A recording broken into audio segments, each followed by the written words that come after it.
Yes. Okay, so we're going to sew the waistband onto the shorts now. So just remember that we need a centimetre seam allowance along this edge to just to bag out the end of the waistband. So when we sit this on top, it needs to be a centimetre past that folded edge there. Okay, so centimetre past. And then it's a centimetre seam allowance around the waist. And you'll find too, this, oh actually, something that I didn't do was actually sew, like stay stitch the top of the pocket bag onto the waist seam. So I'm just going to put a pin in there, hold it in place. And what you'll find too sometimes is that the waist of the pant, because it's been handled a little bit, might have stretched a tiny bit. So you have to make sure that you match up the notch with the side seams there, and then like ease it in underneath the fabric there. So don't just keep sewing and going past each of the spots, otherwise you either won't have enough or you'll have leftover fabric when you get to the end.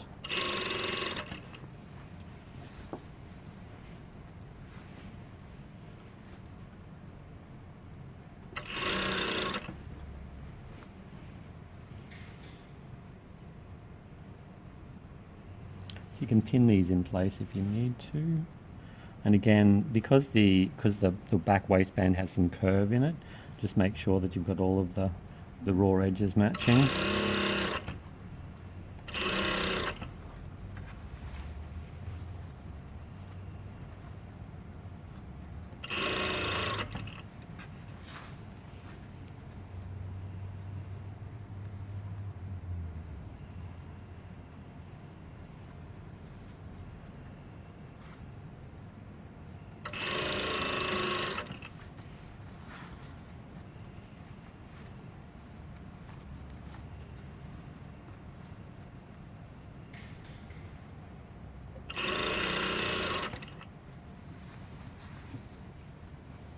And when we come to the fly here, again, make sure that you've got a 1 centimetre seam allowance left over,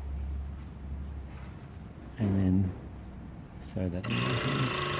So I'm holding this at the end and working towards that point.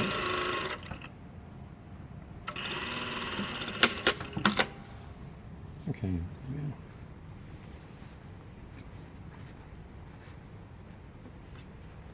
So at this point here, if you wanted to, you could go to the iron and you could press this this seam up. I'm not going to do that just yet, but I'm going to bag out the ends first.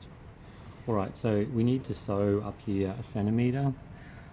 So we need to fold this back onto itself.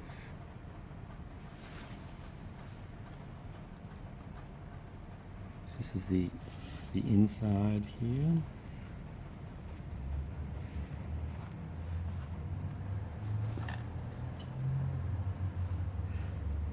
And mine was slightly out here, so I'm just going to take that into account with this bit here to keep that even so it doesn't swing off. And I'm going to line my needle up right up with this edge, right on the side there of the fold. Put my needle in there and then just run up that side. I'll show you after I do it. Okay, so stitch the stitch line right along that edge there. Yep. Okay. Now when I turn this through, you fold this towards the inside. I don't trim my corners. I just fold that off to one side and then poke that out there. Okay, and you'll see from the right side Great. that sits under there.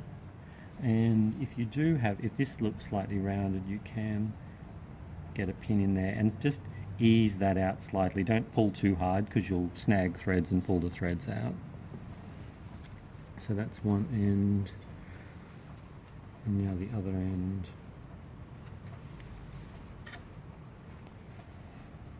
So flip this seam there. Now this time we're starting at the top, and so you just have to make sure that the distance from the needle to the edge is the same as here.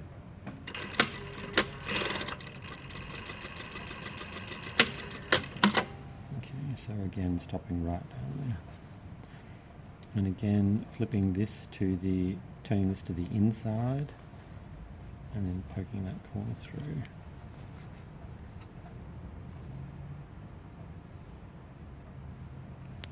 Oops.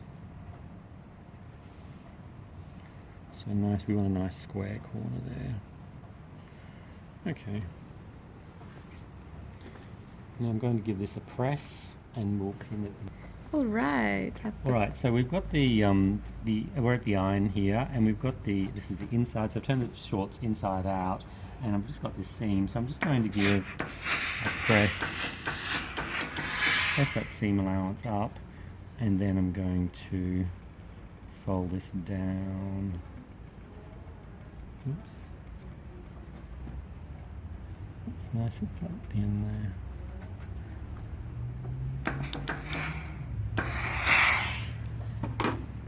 And then I'm going to pop a pin in here just to hold that section in place.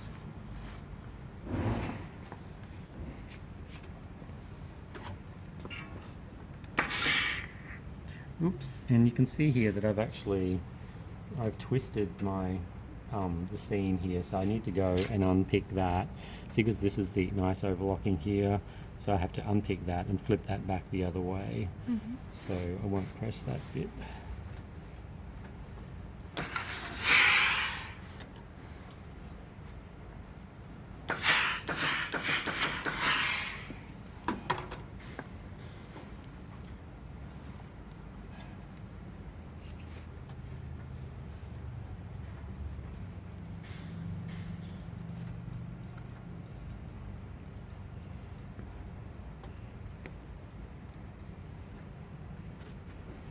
Okay, so I'll just go to the machine and Okay.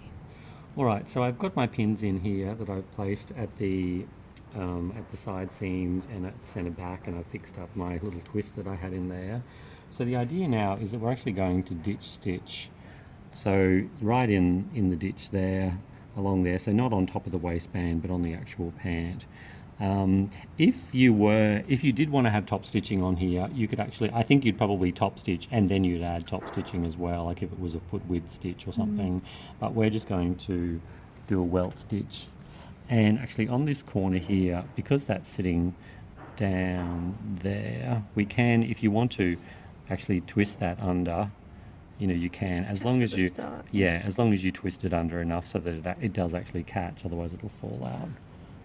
So just here, so just do a back tack at the end. And if anything, when you're holding this, it's probably a good idea to push the fabric slightly forward so that it doesn't, because you've got the pin there, you don't want to drag this top layer and end up with a pleat.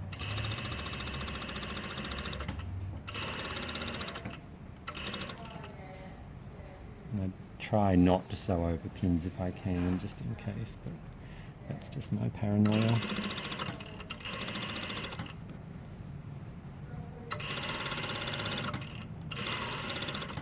And if you have matching thread, you know, the idea with this stitching is that you shouldn't really be able to see it.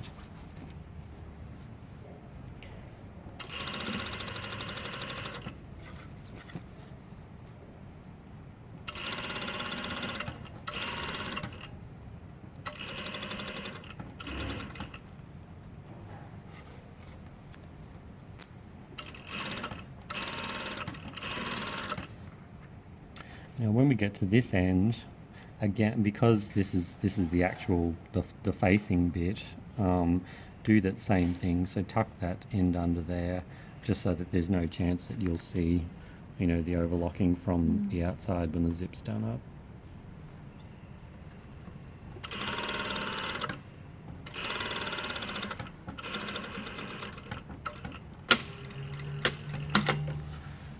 Okay, and you imagine if that was in the matching thread, you really wouldn't see that row of stitching at all. You see it's that on the inside. If you wanted to as well, I know I've just overlocked this for this sample, but this edge could also be bound. So if you're interested in binding that edge, talk to me or one of the technicians about how to do that. And that's our waistband finished.